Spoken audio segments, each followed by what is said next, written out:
মতুয়াদের অনশন আজ 10ম দিনে পড়ল। এখন 10 জন অনশন করছে। 14 জন বিভিন্ন কারণে অনশন ভঙ্গ করেছেন। উত্তর 24 পরগনা জেলার ঠাকুরনগর ঠাকুরবাড়িতে মতুয়াদের অনশন আজ 10ম দিনে পড়ল।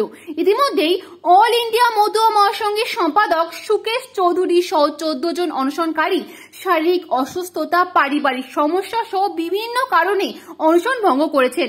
মঞ্চে এই মুহূর্তে রাজ্যসভার সাংসদ তথা মতুয়া মহাসংঘের সংঘাধিপতি মমতা বালা ঠাকুর সহ 10 জন প্রতিনিধি মঞ্চে রয়েছেন।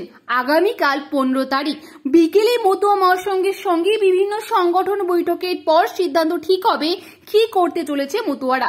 তবে জানা গেছে দিল্লিতে মতুয়াদের এই আন্দোলন পৌঁছে দেওয়া হবে। সেই কারণে বেশ কিছু সিদ্ধান্তের ফলে আন্দোলনের বেশ কিছু পরিবর্তন করতে চলেছে জানিয়েছেন মতুয়া। আমি প্রত্যাহার করেছি। গতকাল অধীরবাবু এসেছিলেন, তিনি আন্দোলনের বিষয়ে কিছু পরামর্শ দিয়েছিলেন যেগুলো খুব সিগনিফিকেন্স। কারণ আন্দোলনটাকে দিল্লি পর্যন্ত পৌঁছে দিতে পারলে আমাদের যে দাবি, সেই দাবি আরও অনেকটা প্রাসঙ্গিক হয়ে উঠবে। সেই কারণে সাংগঠনিক কাজের জন্য, ম্যানেজমেন্টের জন্য আমি স্থগিত করেছি। সংঘাধিপতি মা মমতা ঠাকুর রয়েছে, তার সঙ্গে আরও ভক্তরা রয়েছে, টোটাল এখন 10 জন রয়েছে।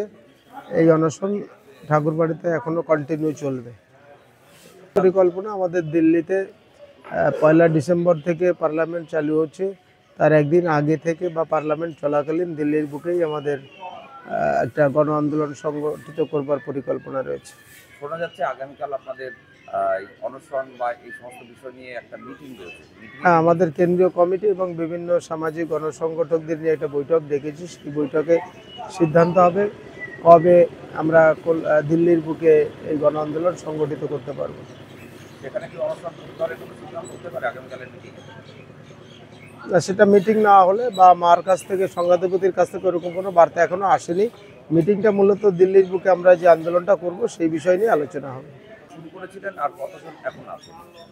আমরা শুরু করেছিলাম প্রথমে 24 জন। কারোর মা মারা গেছে, ভাই বোন এরকম মারা গেছে কিছু। আর বিগত কয়েকদিন ধরে অনেকেই অসুস্থ হয়েছে, তারা হসপিটালাইজড হয়েছিল, সেখান থেকে ট্রিটমেন্ট নিয়ে অনেকে বাড়িতে ফিরে গেছে এবং নতুন কয়েকজন আবার যোগদান করেছে। এখন মাকে নিয়ে টোটাল 10 জন আছে।